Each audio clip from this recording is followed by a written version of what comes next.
we'll resume. Okay, there we are. So this is being recorded.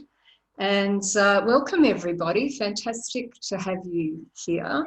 Particularly welcome to the newcomers. This is the second in our series and the first session of the second series. So welcome to those who joined us for some of the first series. It went really, really well and we've been encouraged to offer more. So that's fantastic. Today, we'll be covering the understanding the mind-emotion connection. And what is it that causes us at times to be lost for words when it comes to talking about emotions? So I'm Indira Kennedy. I will take myself off video in a moment, as long as I can work out, yes, how to do this. I'm there. I'll be your host for today's webinar. And while we're waiting, it'd be great if you could just pop into the chat box who you are, where you are, and also what actually did appeal to you about this topic. It would be great to see. Claire says she loves helping others identify the connection between their thoughts, feelings, and behaviours as a coach. Fantastic.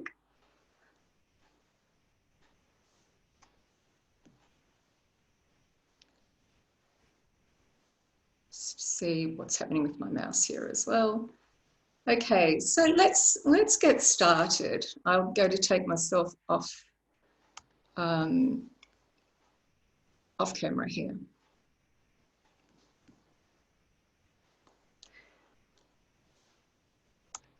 Sorry, my mouse is very touchy and it's taking us through. Not sure what's happened to my okay, let's hope this settles down a little bit. Thanks. So I have two goals in mind for today. And one is to see and understand what the mind-emotion relationship really is and how you can use it to your benefit. And also how you can look after your own well-being, knowing this about your mind and the emotions and the way they interact. And potentially then also how that carries over into how you can support others with their well-being in meaningful and supportive ways as well. Often we're lost for words when it comes to sharing our emotions and particularly our real needs, especially if we're an introvert. And likewise, we can be a bit lost for words when it comes to asking someone else about their own feelings and thoughts. And during this time with COVID-19, I've noticed that a lot of the attention was actually on our routine and asking how we are, but how well is the routine supporting us, the need to look after our mental health. But I also realised pretty quickly that not a lot was being said about how to deal with our emotions. And I don't know about you, but mine have been all over the shop at times with this situation and quite unpredictable. So it's our emotions that are driving a lot of how we are experiencing this situation. And that's why I felt that it was so important for us to have a look at this topic. Right now, we have the perfect opportunity to reshape the way we live and work moving forward. We know that this is a great time of change and it is a great time of opportunity as well if we make it that way, and particularly for ourselves individually. So I'm hoping this webinar will give you some great tools to help you through and beyond. So two main focuses for today. One is the mind-emotion connection and digging into that. We'll do that in the first half of the webinar. And then the second is looking at the 6 human needs. And that's provided as a model for us to explore how we dig into our emotions and work out what we really need. There's a direct connection between what we think and therefore what we feel, and what we feel and therefore what we think. And we have a choice about both what we think and what we feel. So we will be exploring this a little today through some neuroscience and psychology.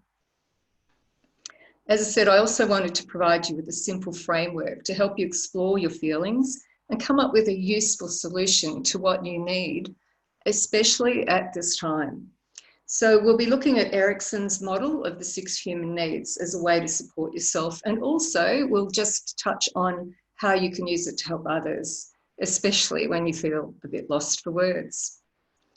And we'd love to know what you've gained from today's topic. So we'll be asking you at the end of the webinar to give us some feedback. A link will come up, and please stay on the line and complete it.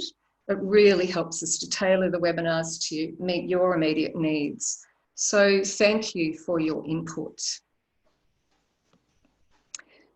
A little about me. I have a degree in psychology and counselling, as well as being a qualified executive coach.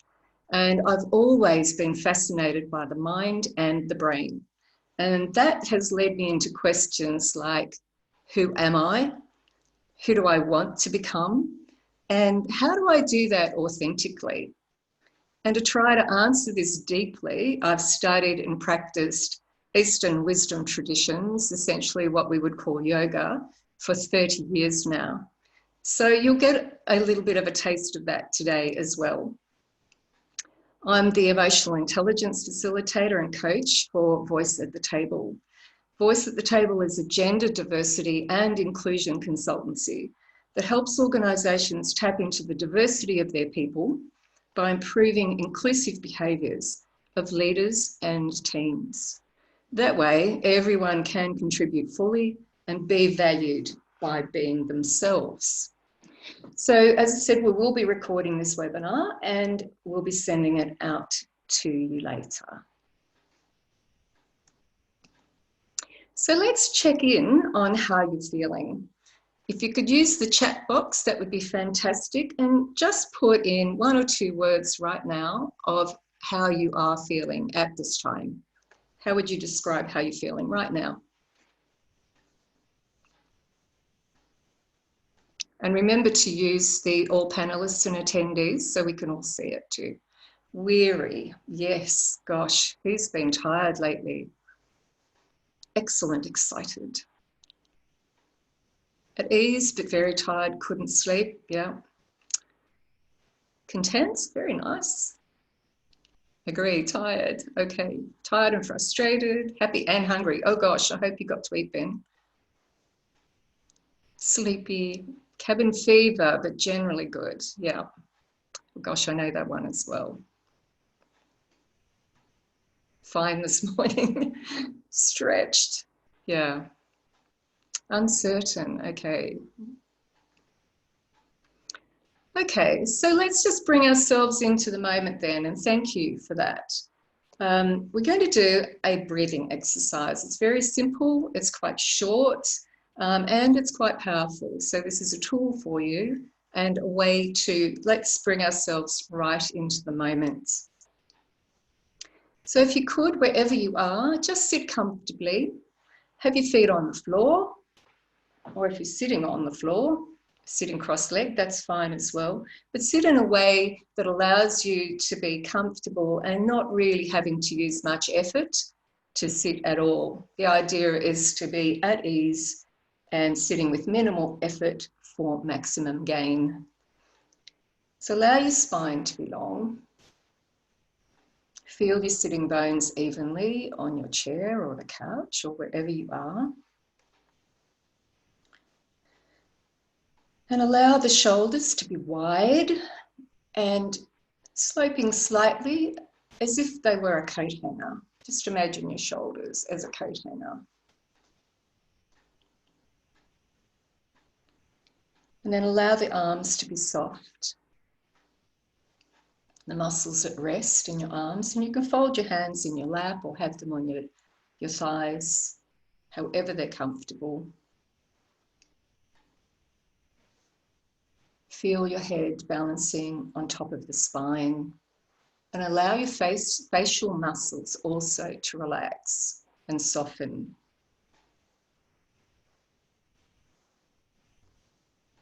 So generally you're sitting with awareness and at ease. And close your eyes if you haven't already. And just take one deep breath in And a long breath out. Another deep breath in. And a long breath out. And then take one more deep breath in. And a long breath out. Now just scan your body, scan how your body's feeling on the inside as well as the outside. Check what's happened to your mind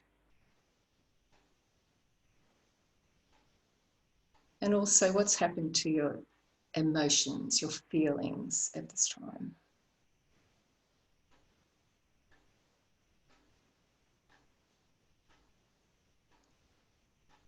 And then when you're ready, think about what your default mood is, your preferred mood. How do you prefer to feel? And make that an intention for yourself as of today. What is your preferred default mood? And then when you're ready, just take another breath and open your eyes. And if you could pop into the chat box, how are you feeling now? How are you feeling right now? Having done this exercise. Calmer, fantastic, calm, motivated and optimistic, grounded, refreshed, more or less. Oh my goodness, this is the power of this exercise. I'm really thrilled for you. It happens really quickly. Energized but calm, absolutely. It does make sense. Inika, that's definitely one of the goals of doing this work. So a mindfulness technique like this is so great because it only takes 3 deep breaths to change the way we feel. And there's a reason for that neurologically. And that is that it actually brings the parasympathetic nervous system online. When we're frightened, when we're alert and feeling that we're under some kind of threat, which we all have been and are still, it makes our sympathetic nervous system kick in and we're ready for anything. We're on alert, and that makes us very tired because energy is flowing. We've got a lot of cortisol running through us.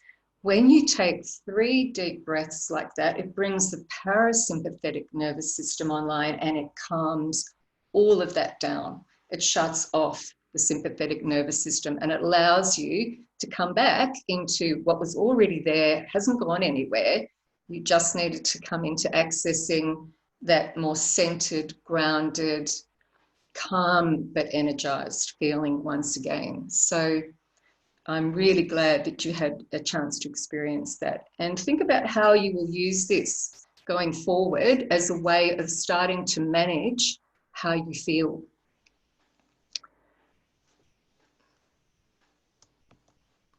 So let's take a poll now. How are you feeling, as in how aware of your emotions are you generally? And I'll just put the poll up for you. Would you say, and also if you're on a phone, you may not be able to access the poll, so just use the chat box for your replies, and I will tell you the question again so that you know what we're actually answering here. So how aware are you of your emotions at any one time, would you say? Rarely, sometimes, often, or always? If you could put that up, that'd be great, and we'll see how we are as a group.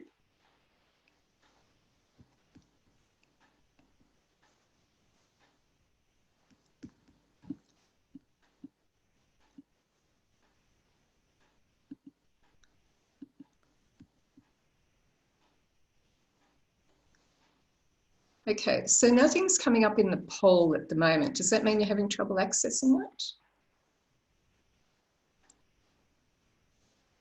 Getting the chat box being used. Okay. Can't see it. All right, I'll relaunch it.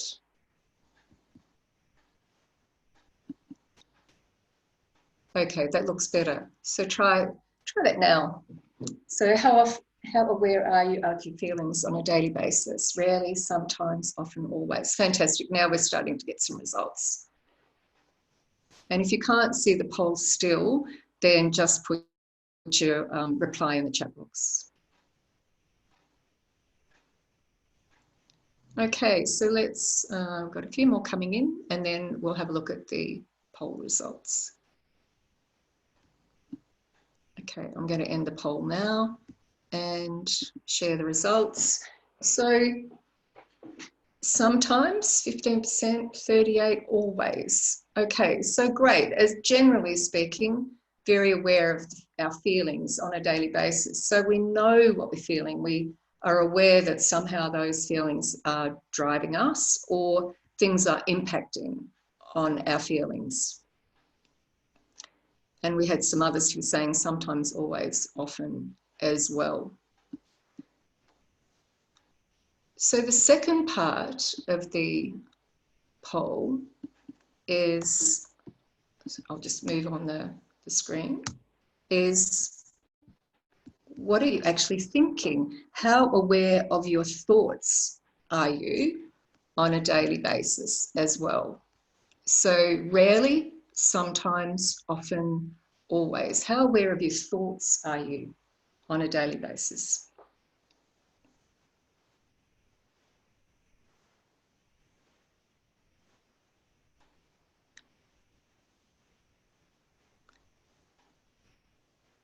Okay, so it's looking like always aware of our thoughts is a little bit higher than aware of our feelings as well. I'll just finish the poll now and share the results there. So you can see most of the time, very aware of your thoughts as well. So what's the impact of this for you? What are the consequences of this? If you just pop in the chat box for me, what are the consequences of being so aware of your thoughts and your feelings for you? What does it mean for you? What's the impact of that?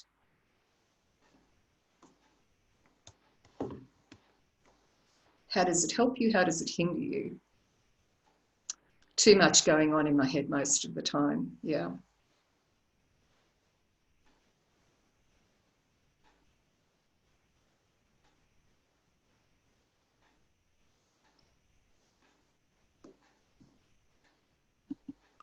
Wow, decision making in relation to others, yeah, sometimes overwhelming, but also helpful. Can be an overload of input, but can also help tune in to people around me. Tend to overthink everything. Oh gosh, yeah.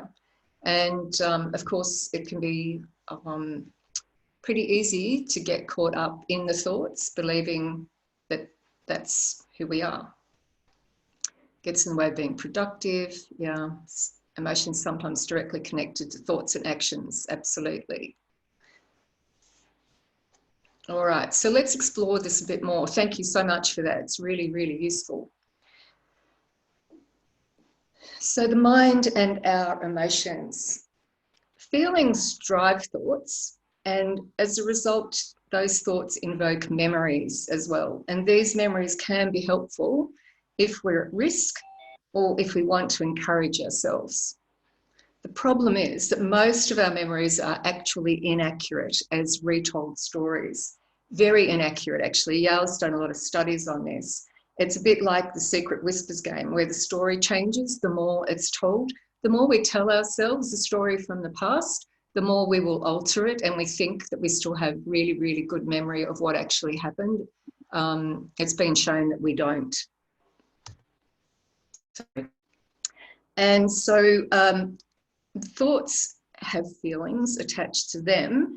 So the quality of what we think will determine the emotion or feeling that suddenly arises within us. One thing you can do when you're feeling something strongly, especially if you don't like the feeling, is ask yourself, what was I just thinking that I'm feeling this way? So the emotions come from a thought and thoughts come from a feeling. So what was I just thinking that I am feeling this way? The more we think about something, the more likely it is to become a cemented belief that we then carry as a truth for ourselves. So be aware of that. The more that you ruminate, the more that you think over the same thing, you're going to actually set that up as a belief that you will then carry and operate from. The problem there is that a lot of these beliefs are based on what Jeff Schwartz of UCLA calls habitual deceptive brain messages. Most of the messages we get from our thoughts in our brain are deceptive brain messages. I won't go into that today, but I will give you a reference to one of Jeff's books at the end of the webinar. It's called You Are Not Your Brain, the 4-Step Solution. I really encourage you to read it. It's great. So the brain and our emotions. These deceptive brain messages jog the limbic system, and that's where the fight, flight, freeze mode comes from. It's at the back of the brain, it's the old brain, and it's what we use to stay safe.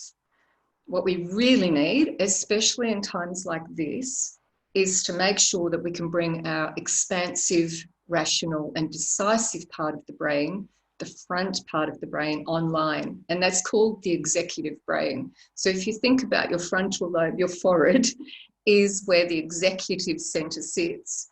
That's where we need to be, not in fight, flight, freeze, as you see. And I think this is a great illustration when the birds have flown, you know, when we're really in the depths of things, we're starting to lose control. Those very strong, rational birds have flown. I don't enjoy that state very much myself. I don't know about you. So a quick and simple way to do this is to stop when you become aware of your thoughts and emotions and breathe. Just take 3 deep breaths, just as we practiced at the beginning of the session. So what we were doing was actually bringing our executive center online and settling down the deceptive brain messages in the old part of the brain. We're telling our brain actually that we are safe. The key fact about the brain is that when thoughts are no longer useful, the brain will dissolve the neural pathway that it's built to go from A to B or A to Z. So a really good thing to know is we only build pathways to help us get there quickly, from making a decision to taking an action towards something we really want. We will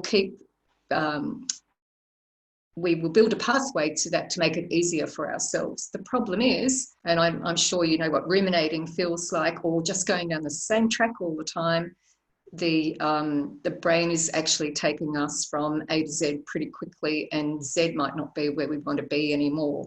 So when it isn't useful anymore, it will dissolve.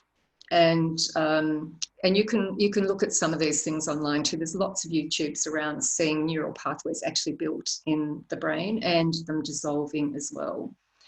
So how do we get to have more authentic emotions and not be so driven by old patterns and overthinking, old conditioning and so forth? Research done by Yale University shows that we actually choose the wrong things to be happy. We choose things we think will make us happy, and they end up not elevating our level of happiness much at all, and sometimes sending it down the tube. We use the wrong reference points to judge our happiness, such as comparing ourselves to others or setting goals that aren't authentic to us. And these reference points trigger emotions in us, especially when we can't achieve them, and they can be quite addictive. So this sets us off on a downward spiral emotionally. These emotions become habits and form our new norm, but it might not actually be the emotional norm we personally want. So how do we get to have authentic feelings and thoughts? Authentic feelings and thoughts come from our needs, and this is why I wanted to introduce the 6 human needs today.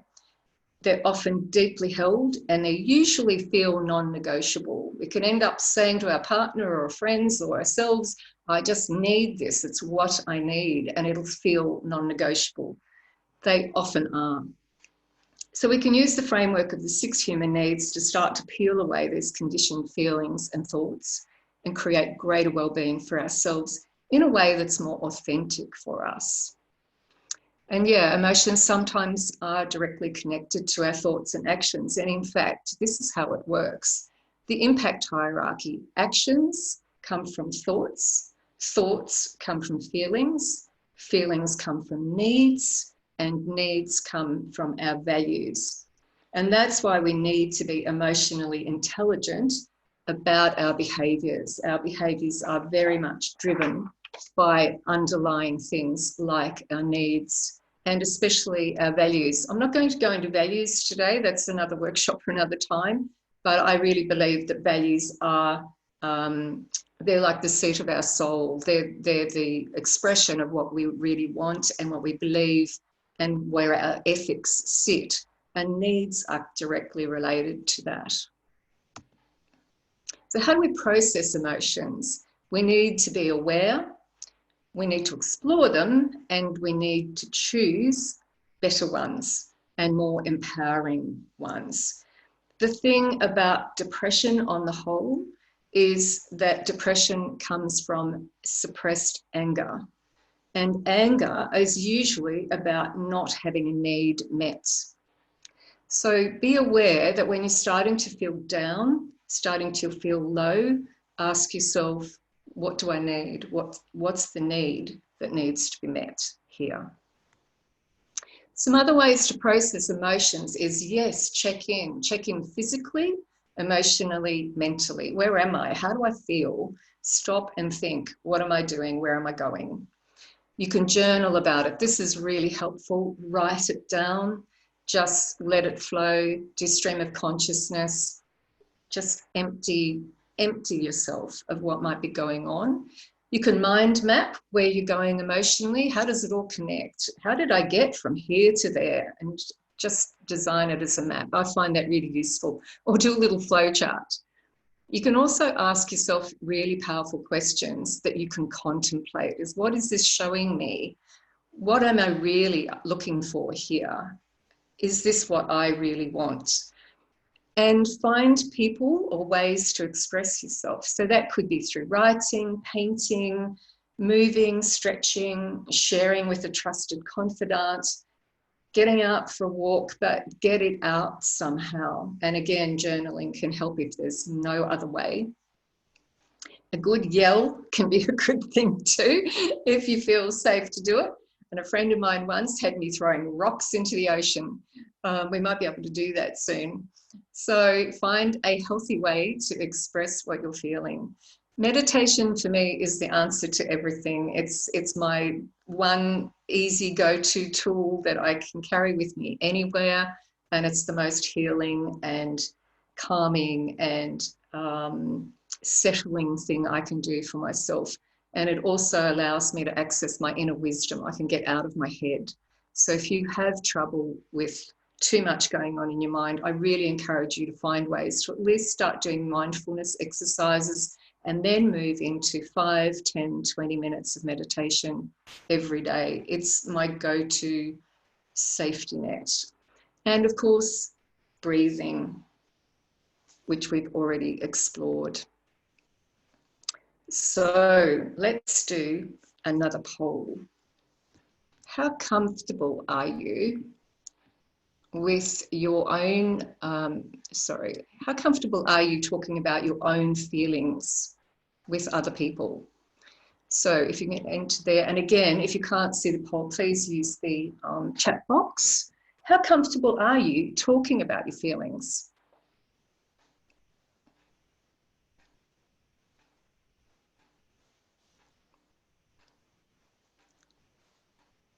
A few not at all, a few a little, yeah, mostly. This is really interesting. And it does, Jane's saying, depends on who it is. Absolutely. The big depends, it depends phrase. Okay, I'm going to end the poll and share the results. So mostly we are, a few of you not at all or a little, and some vary, but mostly. Okay, so let's do the second part of the poll.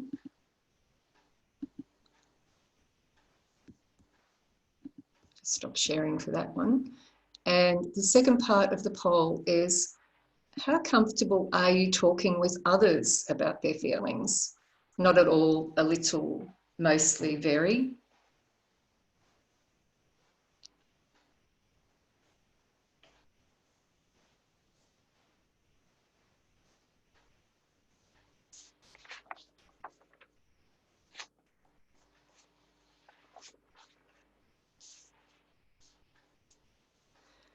Okay, so I'm going to end the poll there too. It looks like you've all entered that in. Interesting. It's quite different in some ways. Mostly or very comfortable talking about other people's feelings.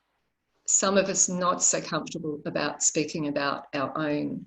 So what would you say are the consequences of that? What's the impact of you not being so comfortable or very comfortable with sharing your own feelings? And what's the impact of being comfortable, not comfortable with speaking about other people's feelings or having them share their feelings with you, generally speaking? How does this impact on you? Prefer to talk about it on your own? Oh, you prefer it to talking about your own, okay.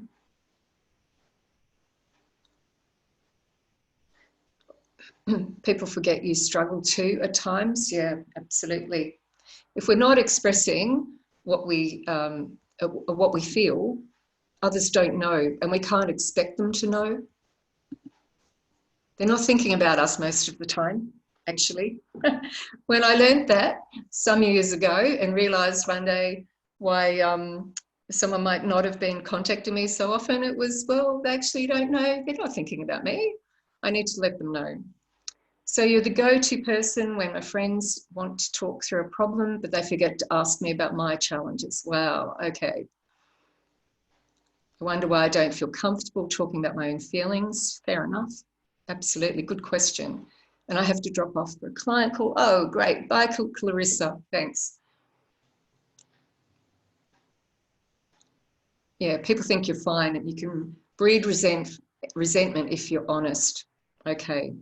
So let's have a look at how we speak about these things too, because our words are very important. And so try not to get too caught in good, how are you feeling? Oh, good, fine, I'm okay. It's not sufficient. We need to expand our language around how we feel. And the 6 human needs help us do that as well.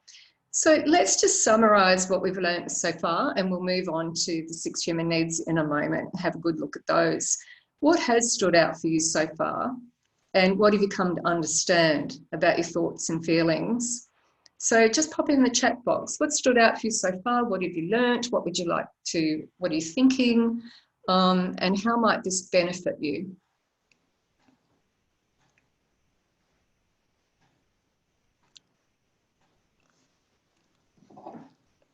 What stood out for you so far? And what might be new for you? What's some new understanding perhaps? Or even how are you going to use this? How might you use it?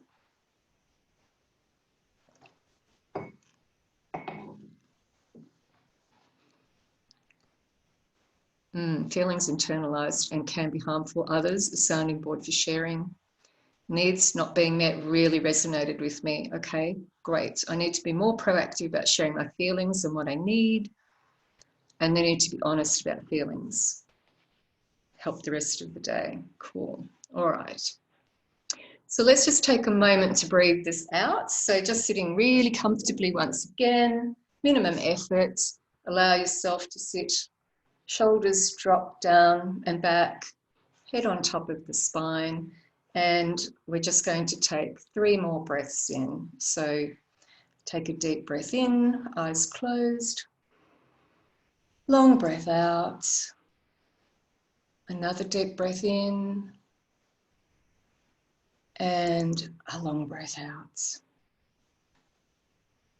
And another deep breath in. And a long breath out.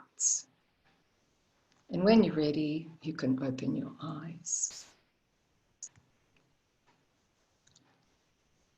So let's move into the second part of the webinar, and that is around happiness and your 6 human needs. Yale University studies show we actually have 3 types of lives that we're trying to construct, and they bring different levels of happiness depending on what we choose. We can have a pleasant life, which is a bit Hollywood-like, all the great things we could own and do, and who we could hang out with, the fun stuff. We can have an engaged life where we find ourselves in flow and we feel like we're totally absorbed in what we're doing. Time passes, we hardly notice. And we can have a fulfilled life, which gives us very deep meaning, contentment, great joy.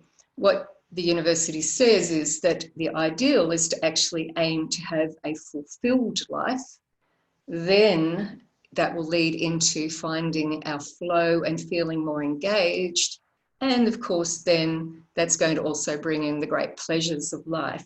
So if we have all 3 on board, we get a really full life. And all these things hinge on what we know about our needs. So the 6 human needs are certainty, variety, significance, connection, growth, and contribution.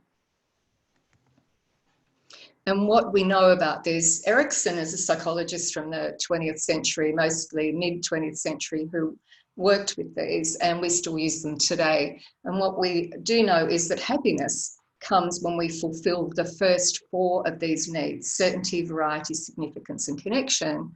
But real fulfillment comes when we have growth and contribution. So let's look at these. Certainty is all to do with what's familiar, keeping a routine, sameness about our life, and basically looking for a guarantee. So if you thought about right now, how much certainty do you have or want? How would you, what would you need? One word that would help to create the level of certainty that you would like right now. Just pop that in the chat box.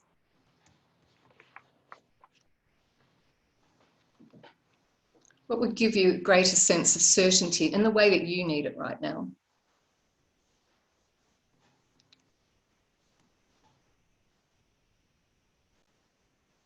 Yeah, knowing what to expect. A job would be good, yes. You really don't know. Great, so have a look. A vaccine, exactly, guaranteed work. So we look for certainty, we look for ways, and the end of this, yeah, and clear guidance, absolutely. So you know, this is where the diversity inclusion comes into our lives, is at the moment, if you're going to be talking to someone about fulfilling your needs, what is it that you really look for in terms of certainty? Now, on the other side of the coin, we have variety. How much change do you want? I'm a bit tired of going to the same park. Many and different, the many and the different, the unpredictable, and spontaneity. So energy that comes from variety, and think about what you need at the moment in terms of the type of change. Maybe there's too much change. For a while, 6 weeks ago, there was way too much change for most people. And all we could do was look for a way to create certainty by creating some routine. Significance is the next one. How do we stand out? Are we valuable? Are we creating value? How are we different? This is about our uniqueness and knowing we are here with a purpose, that we're offering something that's considered to be major. You know, you want a job that carries some significance as well. So what might you need right now in order to feel that you are valued and what you're doing is continuing to contribute to something? Or you might feel like you've gone into your shell and you're used to being a star and you're used to shining the lights on everybody in your work. And now you're stuck at home at the desk and you're trying to do it through a screen. So think about the level of significance you need. Some people don't. They like to just be all very quiet and go about their work and be a second banana, as we would say. None of it's right or wrong. Think about what you need, how you need it to be. So connection is about relationship, collaboration, interaction, and love, and engagement, how we're engaging with ourselves, and a sense of belonging as well. So this is the flip side of significance, in that this is how are we connected and where are we in. If significance can be more like you end up feeling potentially like you're totally on your own because you're so into how can I stand out that you've forgotten about connection. Or with connection, you get so enmeshed in what's going on with the group and the team and the family and community that you're starting to lose a sense of who you are and your own significance. So you can see how it's not about balancing, it's really about describing what each of those things needs to be in your own way. So let's move on to fulfillment and you, and what does it take to feel fulfilled? So with growth, it's more about what do you want to learn, what will help you feel like you're making progress, and where are the possibilities? What possibilities could you create, and what's the potential that you want to fulfill for yourself as well, and in what you're contributing to through work, and the causes that you may be involved with too. One of the things that I'll say about the mind-emotion connection is that we have to make progress to actually feel calm. The quickest way to calm down is to look at where we're making progress. So at this time, it's really hard to see where we're making progress. So I encourage you to really acknowledge yourself every day for something you achieved that day. How did it contribute to your longer term goal, or even a very short term goal? You want something done by the end of the week, you at least did one thing towards that today. Find ways to reinforce for yourself that you are actually making progress, or you feel like you're living in a soup. And I know for me that one is really, really important. And then we have contribution. This is about being bigger than the sum of the parts, seeing the benefits of what we're contributing to, and that there are benefits for others on a global scale, on a planetary scale.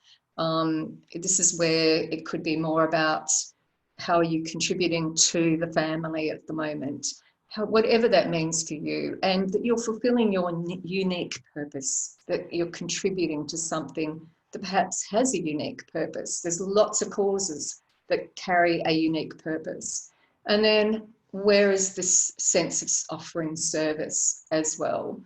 So these are the things that help us feel fulfilled, and really growth and contribution are where we should start. If we go back to what Yale said about feeling fulfilled and engaged, and then go back to the adding in the pleasures in life. So I love it because I think this helps us to stay focused on something where we're not getting so distracted about the next thing we can buy, and after a few times, we've used it a few times, we forget that it was even important to us in the first place, and we need to go looking for something else. So this is about creating really healthy habits, and ones that are going to be sustainable and lasting for us. So the last poll, let's just launch this one. Given what we've covered, and I know we've covered it very quickly, is what's your current well-being score? And I know this might feel a little confrontational right now, but you've got the framework of the 6 human needs to help you to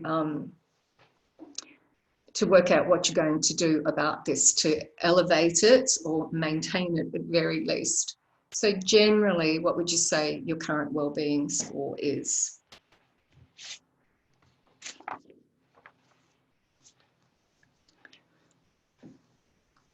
Okay, just a few seconds and we'll end the poll.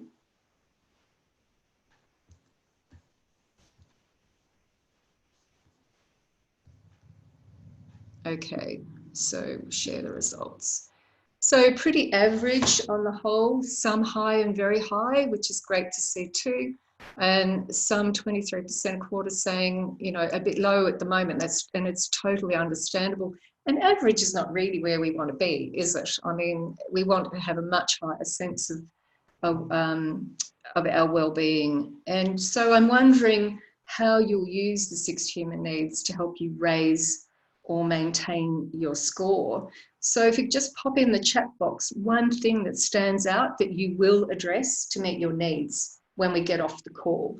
What's the one thing you'll do to help elevate that score for yourself? And at least if it is very high, help to maintain that. What might you do?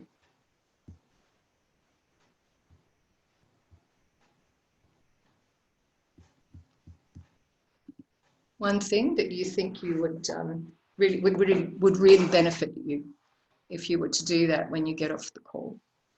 Great. Keep reading and learning. Look at what progress I've made.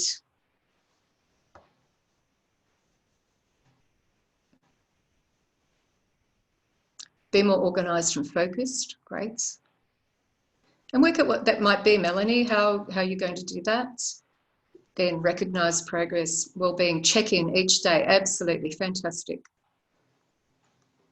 Try to improve the variety in my life. Brilliant. These are great. So speaking up is really, really vital, obviously. And as we've explored, it's not necessarily easy to do. But if you have the 6 human needs there, you can at least start to frame up how you're going to do it. So in terms of sharing your needs, let's have a quick look before we go into our Q&A on how we can do this. So how I feel and how you feel.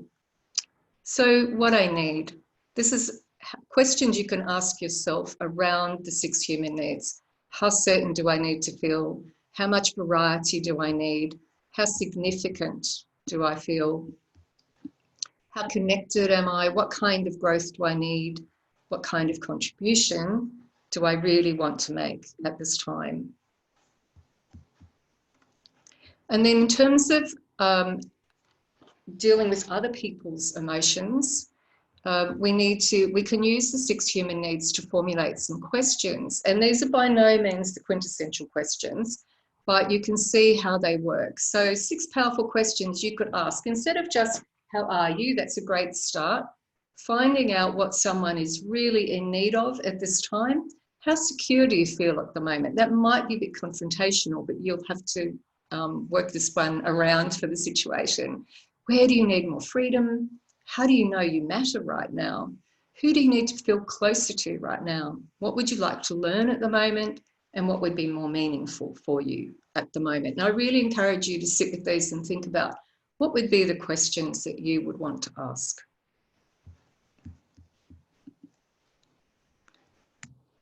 So choosing your thoughts and feelings. Go beyond conditioned reactions, and at the moment, the collective unconscious, the prevailing mood, all of that, step away from it, become really aware and mindful. And a good way to do that is to breathe, detach yourself, just become the observer, and then set an intention about what you really want to feel, what you really want to think, and make sure that that is going to take you forward. So you can choose the best feelings, choose the best thoughts, and choose the best actions for yourself at this time. A quick tip is to turn your ants into pets. Know when you're caught in automatic negative thoughts, or those thoughts aren't supporting you too well at this time, the deceptive thoughts, and turn them into positive, effective thoughts. And that way you'll get the right support if you work out what you need and then go find it. So please choose the right person to share your feelings with. Don't be afraid to speak up, but make sure that they are the right people. Who do you want to talk to? What is it that you would want to tell them? What do you want them to do for you? And know the difference between empathy and sympathy. Empathy says, I understand, and where you are is fine. Let's see what we can do. You can do about it. Sympathy is poor you. So please go for a coaching conversation rather than a pity party. Don't allow yourself to stay stuck because of the person you are speaking to. Choose wisely. So a final exercise that you could take away to do is to write a question you would like someone else to ask you right now, based on one of the 6 human needs. What would you really like someone to ask you at this time? And then when you've got that question sorted, test it out on someone else and see how they respond to that question. Start to form questions that you could use to help others decide on what they need to fulfill for themselves at this time as well. So you have the opportunity to create a new aware routine and your new default mood. How do you really want to feel? And also what you want to actually think and how that will align with the actions, thoughts and feelings that will take you into greater fulfillment, greater happiness. Your happiness is already there. You just need to uncover it. So don't forget your heart. Your needs come from your values, which, as I said before, I see them as messages from our soul. So live by what truly matters to us. And ultimately, we are responsible for the quality of our life experience. We can't really blame anyone else. It's up to us to deal with that mind-emotion connection and then put it into really positive action. So there we are. That's the presentation for today. I'm really happy to take some questions from you at this time. We've got about 5 minutes or so. If you'd like to have me elaborate on anything I've covered today or some comments you want to make, please use the chat box and I'll address those with you now.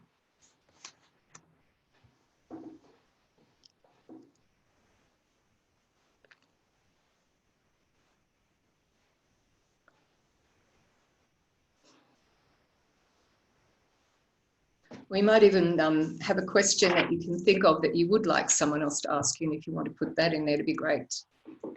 So if anything does come up after the session, please feel free to drop me or Rena an email, as Rena's just popped up there.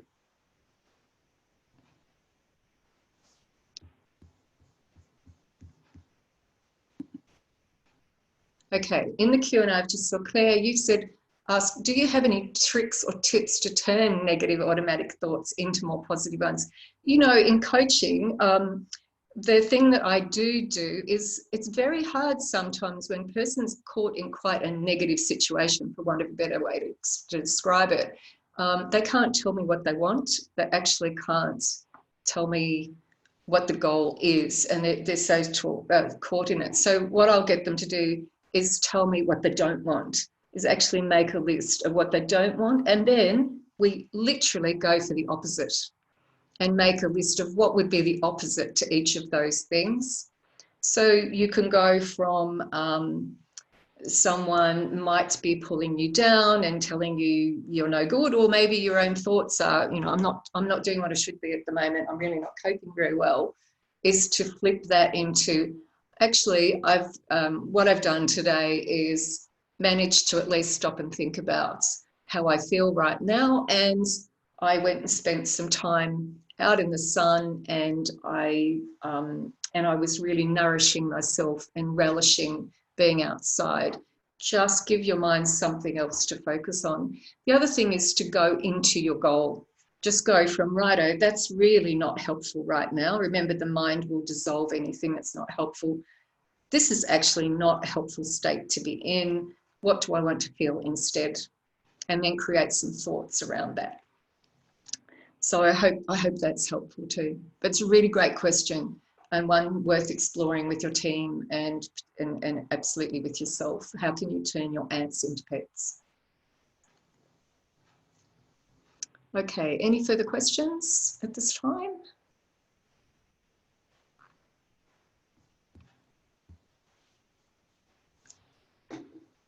Okay, so, oops.